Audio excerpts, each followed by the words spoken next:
you need leadership system. Kenapa Anda butuh leadership system? Bukan training leadership, saya mau tekankan. Bukan training leadership. Nah, ini adalah topiknya kita. Nah, buat Anda yang baru hadir, yang baru pertama kali kenal dengan kami, saya Freddy Leong, Bapak sekalian, saya dari Fredway Coaching Consulting, saya foundernya. Spesialis saya salah satu adalah bagaimana membantu perusahaan untuk menerapkan leadership management coordination system. Jadi sekali lagi, bukan training leadership. Nanti saya akan jelaskan, paparkan lebih detail ya. Eh, Salah satu juga saya punya spesialis adalah membantu perusahaan untuk strategic business. Ya, bagaimana menyusun strategic bisnisnya supaya pertumbuhan bisnisnya itu jelas untuk 3 tahun, 5 tahun ke depan. Ya, saya juga banyak memberikan strategic marketing, Bapak Ibu sekalian. Ya, jadi kalau bila Anda butuh konsultasi gratis bisa hubungi kami. Nah, buat Anda yang baru pertama kali join saya invite Bapak Ibu masuk ke kita punya Instagram, kita punya TikTok, kita punya YouTube. Ya, silakan Anda join sehingga Anda bisa ngikuti kami punya program ya dari waktu ke waktu. Itu topiknya apa aja ya sehingga Anda bisa belajar juga. Ya. Oke, ini adalah social media channel saya. Nah, Bapak Ibu sekalian, saya juga berharap selama 1 jam ini Anda bisa berpartisipasi. Ya, kalau Anda ada pertanyaan segala macam, Anda boleh ketik di chat. Saya akan jawab pertanyaan Bapak Ibu. Ya, oke. Nah, kita akan mulai ya, Bapak Ibu ya. Nah, saya punya sebuah pertanyaan untuk Anda. Ya, kita akan mulai ya. Anda boleh ketik di chat. Menurut Anda, leaders itu terlahir atau bisa dibentuk? Ya, leaders itu atau kemampuan leadership terlahir atau bisa dibentuk. Nah, saya minta, ayo ketik di chat ya supaya seru aja gitu loh Bapak Ibu. Saya nggak ngoceh sendirian selama beberapa menit ke depan. Ya, menurut Anda leaders itu terlahir atau bisa dibentuk? Nah, sini udah mulai masuk ya. Thank you untuk partisipasinya. Is made, bisa dibentuk. Made, dibentuk. Ya, betul sekali. Leadership bisa dibentuk, Bapak Ibu. Nah, Anda perlu catat, manusia di dunia ini, populasi yang leaders terlahir, punya bakat leaders, itu hanya 3%. Hanya 3%, Bapak Ibu. Makanya model-model kayak Pak Jokowi gitu ya, leadership-nya luar biasa, itu jarang banget. Ya, jadi kepemimpinan yang dari sononya udah punya bakat itu ada, tapi dikit. Ya, 3% doang Bapak Ibu. 97% nggak punya bakat leadership, tapi bisa dibentuk, bisa dipelajari, bisa dilatih. Nah, itu kabar baiknya. Ya, jadi kalau Anda misalnya rekrut seseorang, apalagi baru new graduate gitu ya, Bapak Ibu, eh yang nggak punya leadership-nya, ya kan dites ya leadership-nya gimana. Nah, menurut saya sih nggak masalah ya. Nanti kita berikan dia training-training leadership sampai dia berubah. Tapi dengan catatan kalau dia mau belajar ya. Nah, sekarang kita akan lihat nih Bapak Ibu sekalian, kalau bicara tentang leadership. Tahukah Anda, Bapak Ibu, bahwa 90% penyebab produktivitas kerja itu rendah adalah karena 3 hal ini. Ini biang keroknya. Bapak Ibu catat. Leadership, management, coordination. Koordinasinya nggak bagus. Pengelolaannya, ya management skill-nya tidak pas. Leadership-nya juga nggak pas. Nggak matching Bapak Ibu. Jadi saya singkat, ya biang keroknya penyebab produktivitas kerja rendah itu adalah LMC, Leadership Management Coordination. Ya selanjutnya saya akan banyak menggunakan istilah singkatan LMC yang tidak efektif. Yang tidak efektif. Nah, apa sih dampak negatif bila leadership-nya jelek? Wah, banyak banget Bapak Ibu sekalian. Ya, yang pertama akan muncul perbedaan miskomunikasi. Persepsi antara atasan dan bawahan kurang bagus. Sinergi dan koordinasi antar bagian jelek. Kurang perencanaan dan prioritas kerja. Nanti Anda simak baik-baik ya. Nanti saya minta Bapak Ibu masukkan di tempat Anda nomor berapa yang banyak terjadi. Lalu anak buah kurang terampil dalam skill teknisnya. Sehingga atasan harus sering ambil alih. Ya. Nah, kemudian atasan kurang buat mudah anak buahnya. Kalau bisa dipersulit, ngapain bikin mudah? Ya. Lalu, penyelesaian masalah yang lambat, mindset attitude karyawan negatif. Kesalahan yang terjadi berulang-ulang tapi tidak diperbaiki. Nah, perhatikan tuh. Karyawan resisten terhadap perubahan. Dan terakhir, banyak terjadi ketidakefisienan. Baik dalam pemborosan waktu, pemborosan biaya. Nah, saya kasih Bapak Ibu 1 menit. Anda coba berpartisipasi. Menurut Anda yang paling banyak terjadi dalam perusahaan itu nomor berapa? Nah, silakan boleh ketik di chat. Ya, saya percaya ini pasti salah satu poin ada di tempat Anda. Ya, nah jadi Bapak Ibu coba menurut Anda yang paling banyak dari 10 poin ini adalah nomor berapa? Yuk partisipasi ya. Oke, 1610, 1610. Iya, itu banyak banget tuh. 1610. Nomor 7, mindset attitude. Nah, efeknya mindset dan attitude karyawan yang kurang bagus. Ya, nomor 1, 5 dan 10. Atasan kurang buat muda. Nomor 6, nomor 6 dan 10 nomor 1, 6, 10 disebutkan berulang-ulang ya dari orang yang berbeda. 6, 1, 10. 1 dan 9. Yes. 2, 4, 6, 10. 2, 4, 6, 10. Jadi hampir mewakili ya dari 1 sampai 10 ya Bapak Ibu. Nah, Anda lihat nih. Ya, ketika LMC-nya bermasalah, waduh efeknya tuh Bapak Ibu, ini yang best seller. Dampak yang paling banyak terjadi dari 1 sampai 10 ini. Ini berdasarkan pengamatan saya ya, belasan tahun Bapak Ibu, handle berbagai perusahaan. Nah, the challenge-nya adalah begini. Ketika ini terjadi, perusahaan ambil training leadership. Saya Bapak Ibu, di tahun awal karir saya sebagai trainer dan konsultan itu di tahun 2000-an, itu sampai 2010, saya intensif memberikan training leadership. Tapi saya kecewa hasilnya Bapak Ibu. Ternyata orang habis dikasih training hanya dalam waktu beberapa hari kemudian menguap. Nggak dipraktekkan, nggak dijalankan, boro-boro terjadi perubahan. Jadi tantangannya adalah Bapak Ibu sekalian, ketika Anda menyelenggarakan training leadership, yang Anda dapatkan berbagai teori-teori yang ada selama pelatihan, dan bagus-bagus teorinya, ya. Masalahnya bagaimana ini menjadikan sebuah perubahan habit. Ini tantangannya Bapak Ibu. Dan kalau hanya training saja, itu tidak akan terjadi. Ya, sehari, 2 hari, selesai. Nah, saat Anda lakukan program pembenahan leadership itu hanya lewat training, Anda akan kecewa. Buang, buang, buang. Buang waktu. Ya, saya terus ngomong sama klien, Pak, Bu, buang duit, Pak, kalau hanya training. Mendingan dikumpulin dulu, dananya cukup, lalu benahinnya bukan lewat training. Ya, nanti saya akan jelasin Bapak Ibu sekalian. Benahinnya lewat bagaimana supaya sampai ke perubahan. Ya. Nah, Bapak Ibu, kalau Anda di dalam perusahaan tidak perhatikan pentingnya benahin LMC, ya, saya ajak Anda lihat nih ya. Faktanya begini, saat perusahaan Anda dipenuhi oleh para leader ini kan Anda rekrut dan datang dari berbagai background. Mereka mempraktekkan gaya leadership yang berbeda-beda. Apa akibatnya? Anda bisa kebayang. Ya, ada supervisor, sekian banyak manajer, sekian banyak. Nggak pernah distandarisasi leadership-nya. Dan kemudian Bapak Ibu sekalian, mereka ketika kerja bareng, bawa gaya kepemimpinan yang berbeda-beda. Akhirnya Bapak Ibu tetap nggak banyak mengalami perubahan.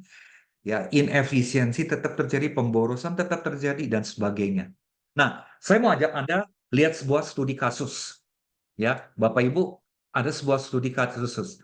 Nah, ini yang terjadi di kantor saya. Nah, ya, betul. Ini yang terjadi banyak dalam praktek. Saya mau ajak Anda lihat sebuah kasus nih, Bapak Ibu. Ya, menurut Anda, nah di sini saya punya sebuah gambar struktur ya. Ada Bapak X, dia punya katakanlah manajer gitu ya. Sorry, Bapak X adalah manajer, dia punya supervisor si A, si B, si C, si D. Oke? Anda perhatikan ya. Bapak X ini punya supervisor, juga para leader A, B, C, dan D. A, B, C, D ini juga punya koordinator, koordinator ini punya staff, punya operator, dan sebagainya. Nah, menurut Anda, dari A, B, C, D ini, mana yang paling gampang potensi keluar, resign, Bapak Ibu, dengan gaya kepemimpinan X? Nah, gaya kepemimpinan X adalah sebagai berikut, Bapak Ibu. Anda perhatikan, ya. X ini tidak punya annual plan yang jelas. Tidak punya planning, planningnya hanya garis besarnya aja. Berharap anak buah mengerti keinginannya. Mau tahu beres. Jarang turun ke bawah. Suka dengan pembisik-pembisik. Malas lakukan transformasi. Masih menggunakan leadership gaya yang lama. Ini gaya si X. Lalu si A, supervisor A, malas susun planning juga. Delegasi nggak jelas ke bawah. Pendiam, jarang komunikasi antar bagian dan anak buah. Si B, sangat detail, very controlling, disiplin banget, ketat, suka cari-cari kesalahan anak buah. Pemarah, anak buah sering demotivasi. Lalu si C, Bapak Ibu, nggak tegas, lambat, ambil keputusannya, banyak masalah yang digantung, mau cari aman, ramah, orangnya baik, ramah, tapi kurang inisiatif ke atas. Lalu si D, kreatif, senang lakukan improvement, proaktif, ajukan ide-ide, disukai anak buah, komunikatif, dan senang update teknologi. Saya mau tanya Bapak Ibu, dari si A, B, C, D, anak buahnya X, mana yang relatif potensi untuk resign-nya lebih cepat? Silakan, Anda ketik. Ya, Anda boleh baca lebih detail lagi. Kalau mau baca, saya kasih waktu. Dari A, B, C, D, mana yang gampang resign? Gampang resign. Ya, Anda baca dulu sebentar. Yuk, partisipasi yuk. Supaya seru gitu ya, Bapak Ibu ya. Banyak jawabannya, mana yang gampang resign? Oke, nah thank you partisipasinya Bapak Ibu. Jawaban yang paling banyak adalah Anda menjawab D ya, delta. Walaupun Anda jawab A, B, dan C. Jawabannya adalah Bapak Ibu adalah delta. D. Nah, buat Anda yang jawab D, kenapa si D ini potensi gampang keluar? Coba Bapak Ibu boleh ketik nggak di chat? Ya, singkat aja gitu loh. Nanti saya punya versi saya sendiri. Dan ini jawaban yang saya lihat dalam praktek. Ya, jadi dari ABCD ini yang rada bagus ya leadershipnya adalah si D, si Delta nih Bapak Ibu. Ya, nah kenapa si Delta ini yang punya atasannya model X yang paling gampang cepat resign? Oke, ini udah mulai masuk ya dari Bu Esi ya. Idenya nggak kepake, bener banget. Karena lingkungannya nggak kooperatif, yes. Karena dia lebih kreatif dibandingkan X, betul. Dan bahkan dia mau bertambah karirnya itu masih ditimpa tuh sama si X. Habitatnya nggak cocok, betul banget. Karena kemampuannya tidak terakomodir, benar sekali. Dengan model atasan X. Dia punya paling banyak bawahan, atasannya menerapkan leadership gaya lama. Betul banget. Ini yang terjadi, Bapak Ibu. Ini yang terjadi dalam praktek. Jadi kalau leadership itu ada LMC yang nggak beres di dalam satu kepemimpinan, itu merembet kemana-mana. Dan kita rugi sendiri. Yang bagus malah keluar. Staff yang bagus keluar. Nggak kondusif. tempat kerjanya. Leader yang bagus keluar, ya tidak terakomodir tadi itu loh. Ya, karena kemampuan-kemampuan tidak terakomodir dengan baik.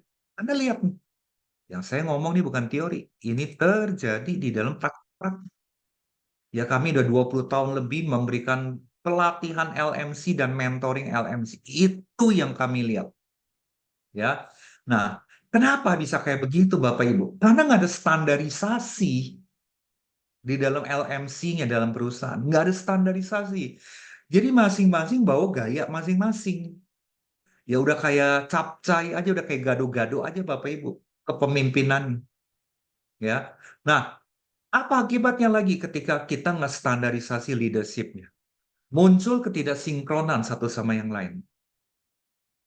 Budaya kerjanya nggak jelas. Banyak sekali terjadi salah persepsi, miskom, dan sangat melelahkan. Kerja itu udah berat, ditambah emosi lagi kerjanya. Gara-gara nggak sinkron, miskomunikasi, komunikasinya nggak nyambung, atas ke bawah, antar departemen. Saya mau tanya Bapak Ibu, yang saya ceritakan ini, banyak nggak terjadi? Kalau menurut Anda banyak, tik angka 1.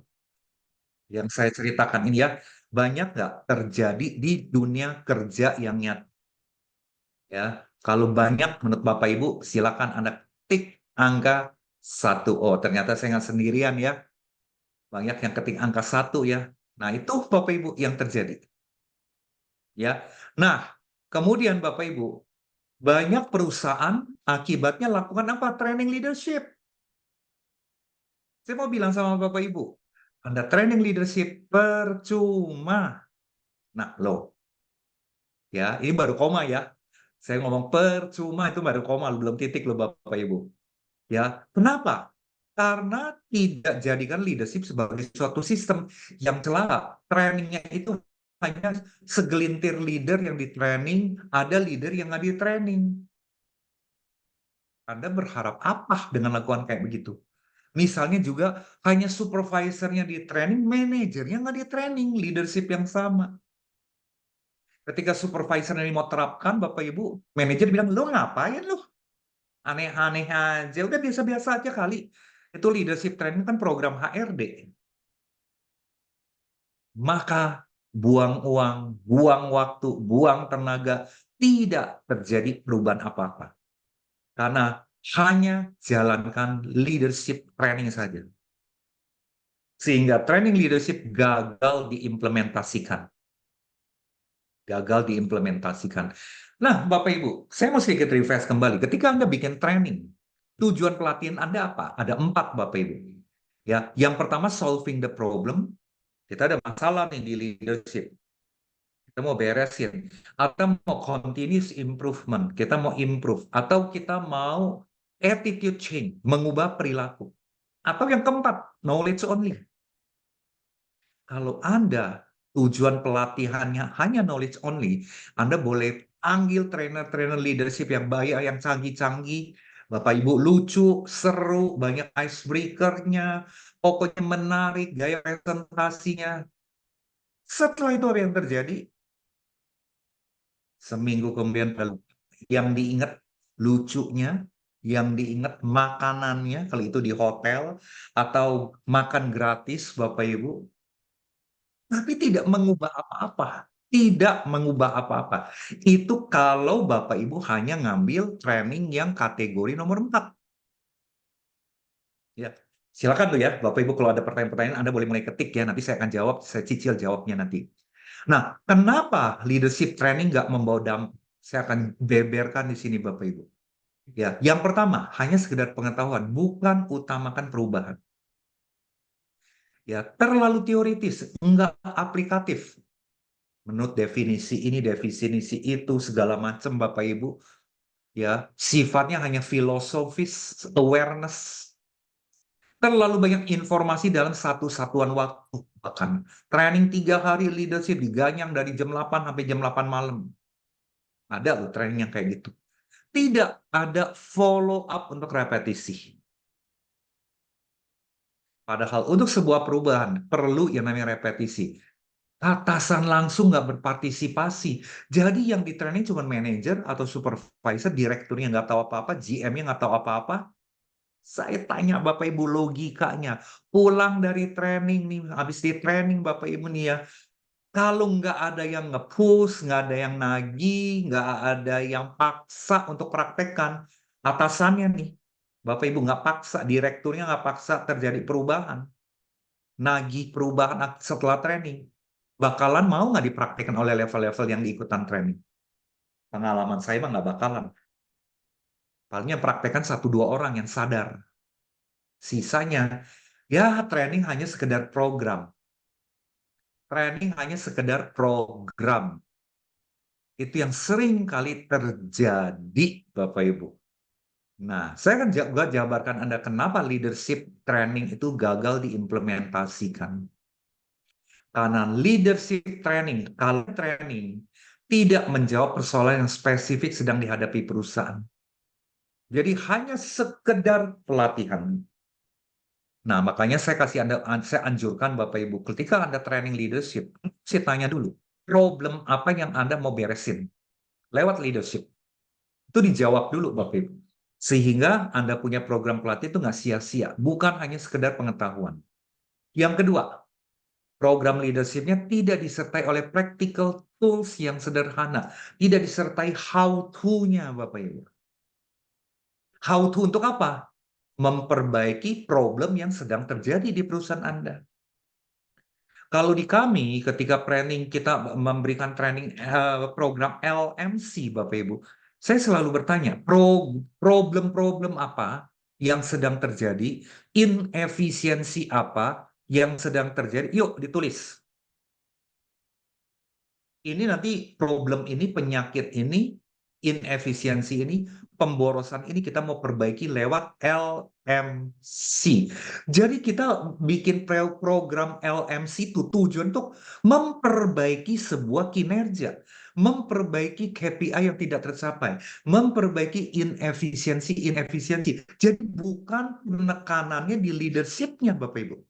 Leadership ini sebuah proses supaya terjadi perubahan output. Ya, proses kepemimpinannya perlu distandarisasi dari atas sampai ke bawah. Kalau hanya training, apalagi cuma seceplok yang ngikutan, manajer cuma satu orang, ikut supervisor cuma dua orang, maka yang terjadi adalah Bapak Ibu kembali dari training, nothing happen. Ya, saya percaya Bapak Ibu yang pernah memberikan training leadership di perusahaan Anda, pasti kejadiannya seperti itu. Ya, apalagi trainingnya itu penuh dengan teori-teori, nggak ada practical tools-nya. Nah, lalu yang ketiga, tidak ada repetisi. Ingat loh, suatu perubahan itu perlu proses repetisi, diulang lagi, diulang lagi, diulang lagi, sampai terjadi perubahan. Ya, sampai terjadi perubahan.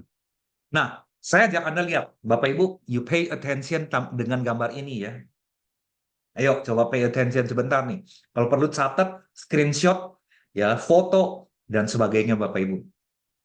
Nah, Bapak Ibu, Anda lihat ya, program pengembangan SDM, hasil dari program pengembangan SDM itu ada 4 level. Ada 4 level. Level yang ke satu, knowledge only. Oh ya bagus-bagus. Oh yang ngerti. Oh gitu tuh cara berkoordinasi. Keren, toolsnya keren. Tapi ini baru di tataran knowledge only. Ini level ke satu. Ini adalah level yang paling rendah sekali kualitasnya. Level yang kedua, yang lumayan Bapak Ibu, yaitu apa? Peserta program leadership itu take action, mulai praktekkan. Belum konsisten, Bapak Ibu, belum konsisten. Nah, kita perlu pakai sebuah cara bagaimana itu konsisten ya sehingga masuk ke level 3, menjadi habit. Terjadi perubahan habit dalam leadership-nya. Nah, Bapak Ibu, kalau hanya sampai di habit, nggak ada menyentuh efisiensi, perbaikan dalam pemborosan, perbaikan dalam KPI, itu juga nggak ada gunanya, Bapak Ibu. harusnya menyentuh sampai ke bisnis impact. Ada pengaruh terhadap bisnis. Bisa bisnis prosesnya jadi lebih efisien, bisnis prosesnya lebih terjadi penghematan, bisnis prosesnya menjadi lebih ringkas, bahkan KPI-nya tercapai. Harusnya, Bapak Ibu, ketika kita menyelenggarakan program leadership, harus sampai ke level keempat. Kalau hanya sampai level ke satu, Anda buang-buang uang, saya mau bilang sama Anda. 10 tahun pertama saya karir dan sebagai trainer leadership, saya betul-betul evaluasi dalam prakteknya seperti itu. Sebelum saya jadi trainer, saya pernah jadi direktur. Ya, saya punya background adalah accounting dan finance. Jadi saya jago hitung-hitungan untuk perusahaan punya. Dan saya bilang Bapak Ibu, Anda keluarin duit 100 juta, 150 juta, 200 juta, bahkan 500 juta training leadership. Pertanyaannya, bisnis impact-nya berapa? Return-nya berapa? Return on investment-nya berapa?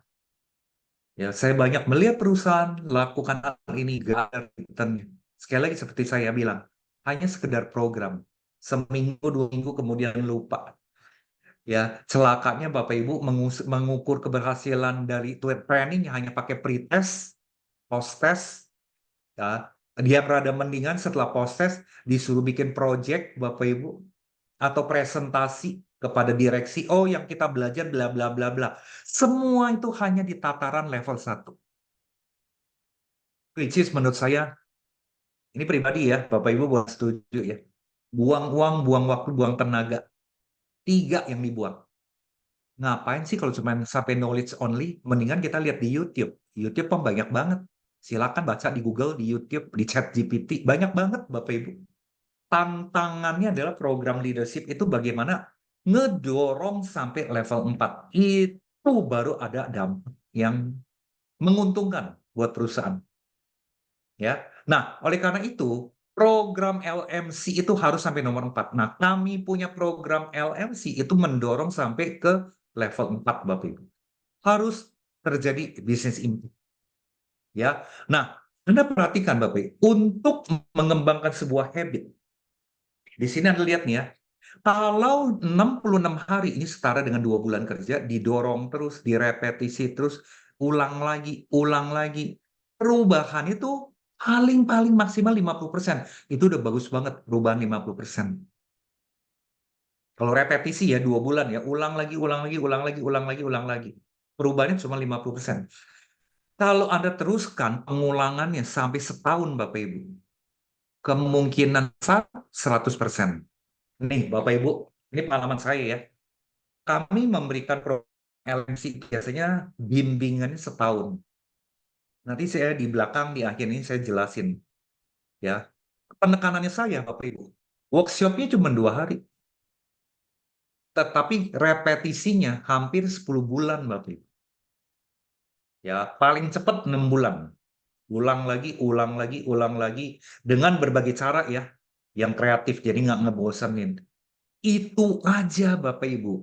Maksimal yang mengalami perubahan sampai ke bisnis impact itu kira-kira cuma 60% sampai 65% dari peserta program.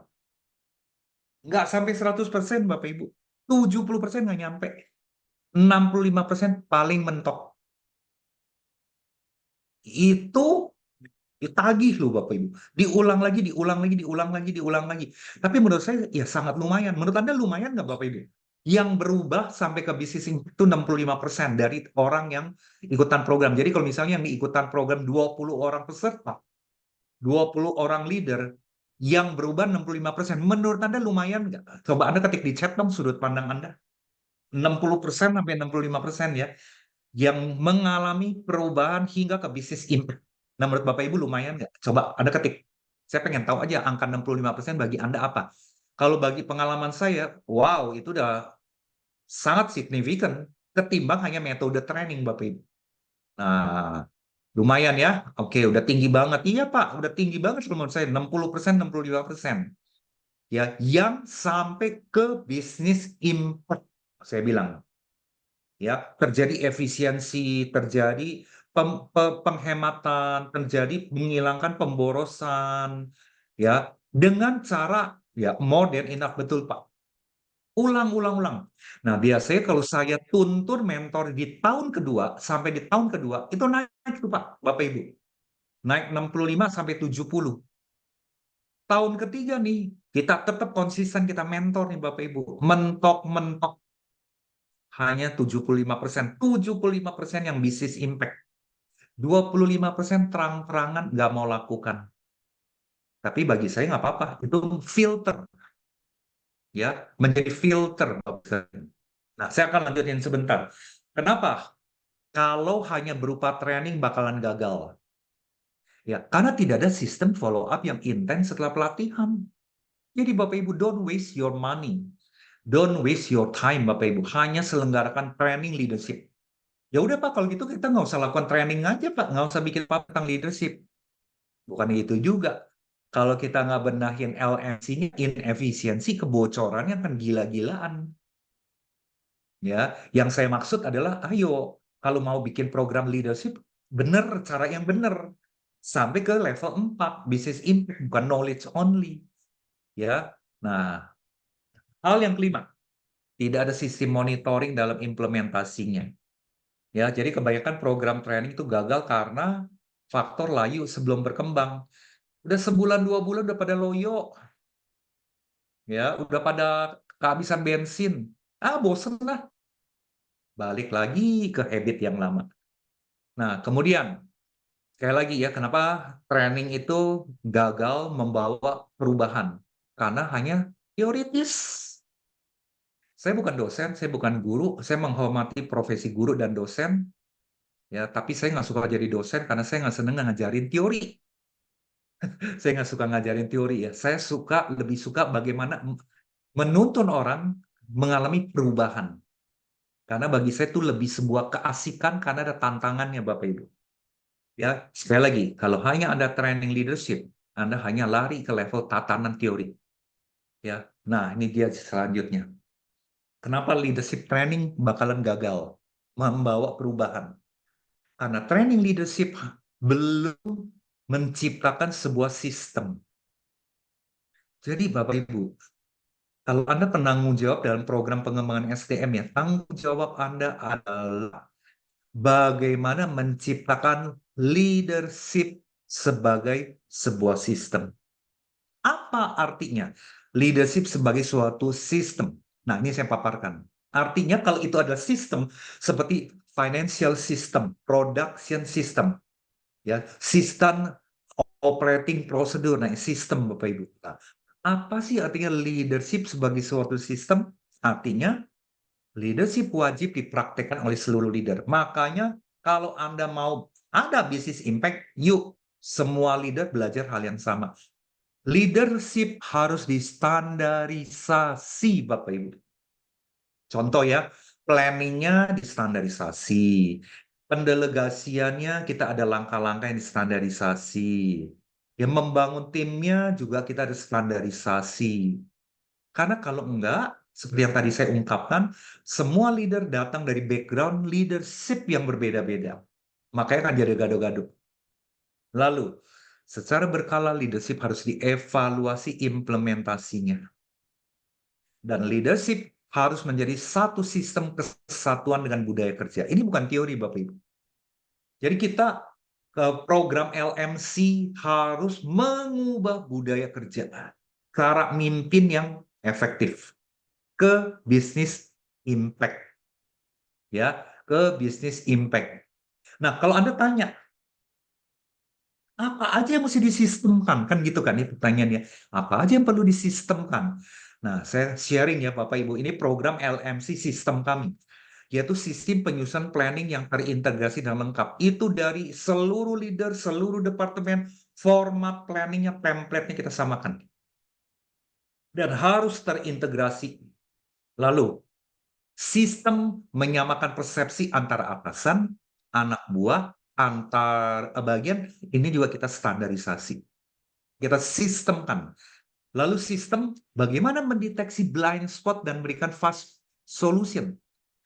Ya, di program kami punya tools Bagaimana nih problem-problem di bawah-bawah ini ketahuannya cepat supaya bisa berikan fast solution.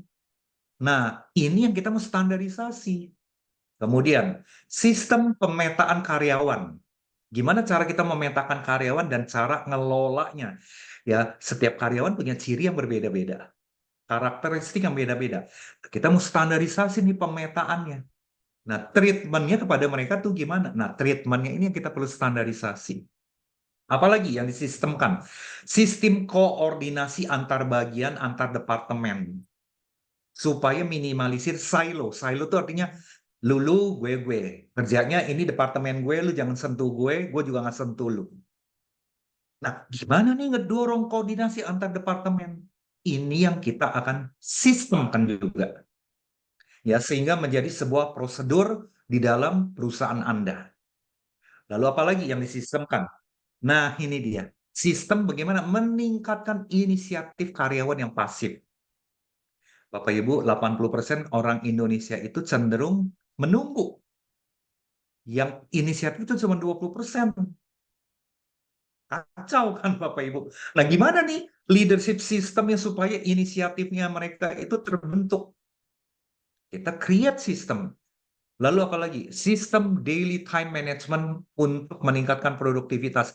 Nah, di sini kami bekali para partisipan mulai dari jam 8 pagi sampai jam 6 sore kerja itu, titik-titik tentu apa yang dia lakukan supaya kelola resiko target nggak tercapai. Jadi LMC sistemnya kami itu basicnya adalah risk management. Risk management terhadap apa? Tugas hari itu nggak tercapai. Nah, ngatur waktunya gimana dari pagi sampai sore? Nah, ini adalah di daily time management. Ya, lalu Bapak Ibu, yang kita perlu sistemkan apa lagi? Rapat koordinasinya.